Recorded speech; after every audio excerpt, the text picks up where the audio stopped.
तो आज गिरावट के साथ शेयर बाजार खुला है। 294 अंकों की गिरावट के साथ बीएसई यानी बॉम्बे स्टॉक एक्सचेंज में 77,000 के आंकड़े पर बीएसई में कारोबार शुरू हुआ। एनएसई के निफ्टी 50 में भी 96 अंकों की हल्की गिरावट देखने को मिली। 23,000 के आंकड़े पर निफ्टी में कारोबार हो रहा है। शुक्रवार को 197 अंकों की बीएसई में गिरावट रही। निफ्टी 50 में भी 43 अंकों की गिरावट देखने को मिली थी। यानी कारोबारिक सप्ताह का पहला दिन है आज, और ऐसे में गिरावट के साथ शेयर बाजार खुला है।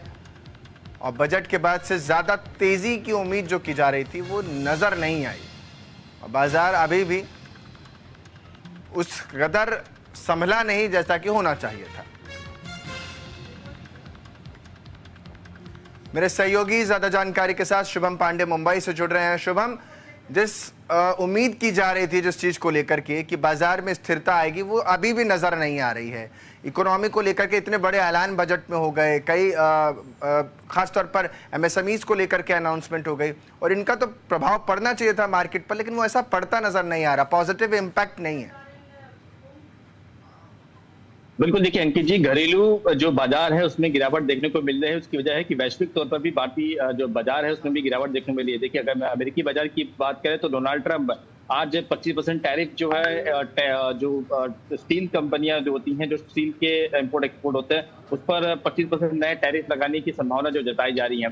इसको लेकर देखिए इसका असर बाजार पर, अमेरिकी बाजार पर पड़ेगा, तो जाहिर सी बात है भारतीय बाजार पर भी पड़ते हुए दिखाई देगा। उसके अलावा देखिए, अगर हम बात करें तो भारतीय बाजार इस वक्त जो है कमजोर क्यों रहा है, क्योंकि घरेलू बाजार में भले ही भारत सरकार ने बहुत सारे नए अनाउंसमेंट किए हों, हाल ही में आरबीआई ने जिस तरह से रेपो रेट की दर कम की, लेकिन उसके बावजूद भी जस की तस स्थिति जो है फिलहाल बनते हुए दिखाई दे रही है। और वजह जो है वही है कि वैश्विक तौर पर भी इस वक्त शेयर मार्केट बहुत कमजोर होते हुए दिखाई दे रहा है। उसका खासा असर भारतीय बाजार यानी नेशनल स्टॉक एक्सचेंज और बॉम्बे स्टॉक एक्सचेंज पे पड़ते हुए दिखाई दे रहा है। पिछले सप्ताह की बात करें तो 2 से 3 दिन यानी शुक्रवार और गुरुवार की बात करें बीते, तो भारतीय बाजारों में अच्छी उछाल देखने को मिली थी, लेकिन आज एक बार फिर से निराशा हाथ लग रही है।